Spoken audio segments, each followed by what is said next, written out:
In March of 2014, Facebook announced to the collective groans of gamers around the world that they had reached an agreement to acquire the Oculus VR.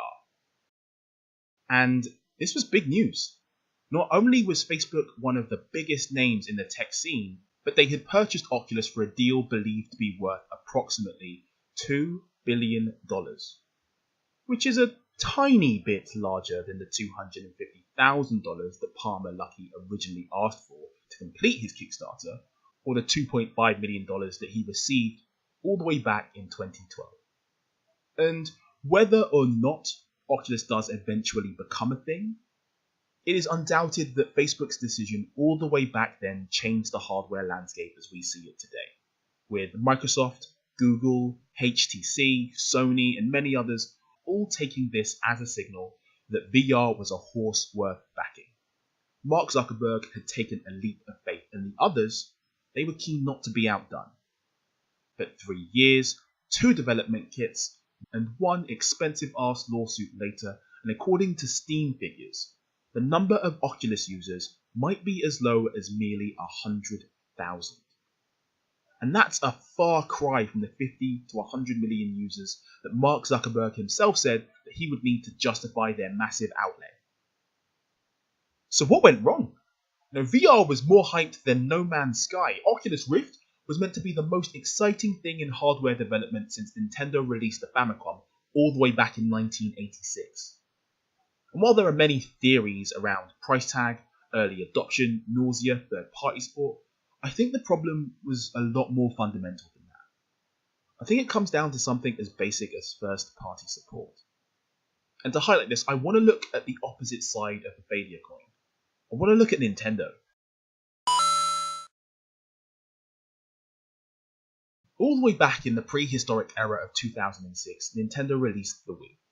This was probably the first console that established the well-known Nintendo trope of lacking third-party support.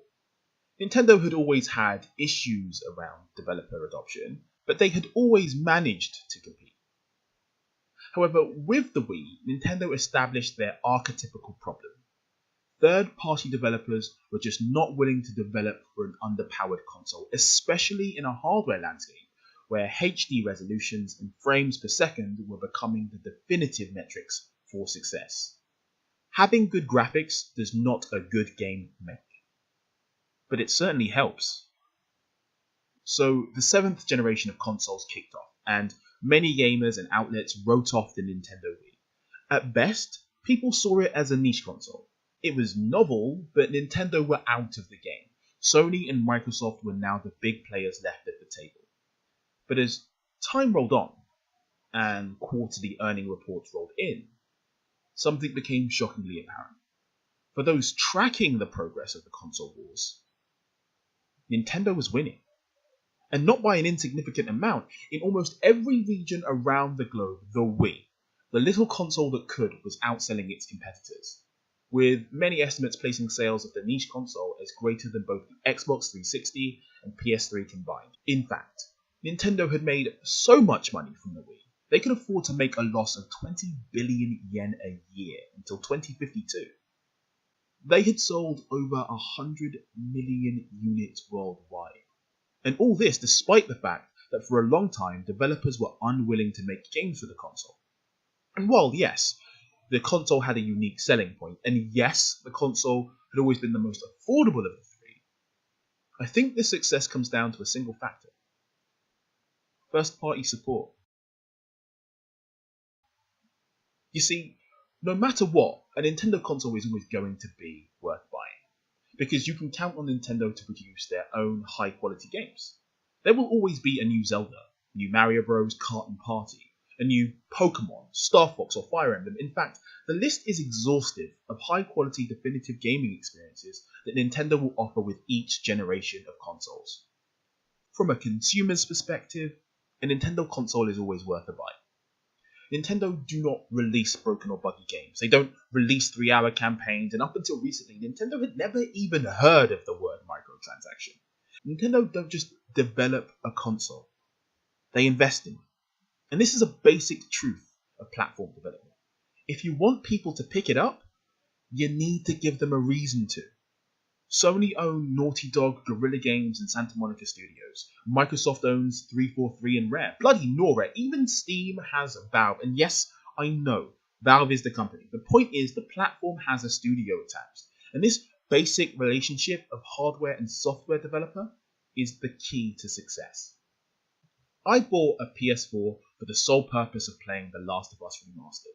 I will be buying a Nintendo Switch for the sole purpose of playing Zelda Breath of the Wild. And this brings me back to why Oculus Rift is failing. You see, Facebook doesn't own an established high-quality studio. It has no means of developing high-quality experiences for its platform. And that means that there's virtually no reason to buy one. And that, in turn, creates the feedback loop. You see, no one buys one. So developers have no reason to make games for it. And because developers aren't making games for it, then no one wants to buy one. And unless Facebook are willing to make another massive investment into purchasing a well-established and respected studio, they're going to be stuck in this limbo. This reluctance to invest meaningfully into software development for their platform is especially surprising when you look at just how much Oculus Rift has cost them so far. With a $2 billion cost of acquisition and the $500 million they're going to have to pay ZeniMax, then Oculus VR represents a $2.5 billion hole in the pocket for Facebook, and all for a failing hardware platform. I think the ZeniMax lawsuit might just prove to be the kick up the arse that Facebook needs to invest in the Oculus meaningfully as a gaming platform.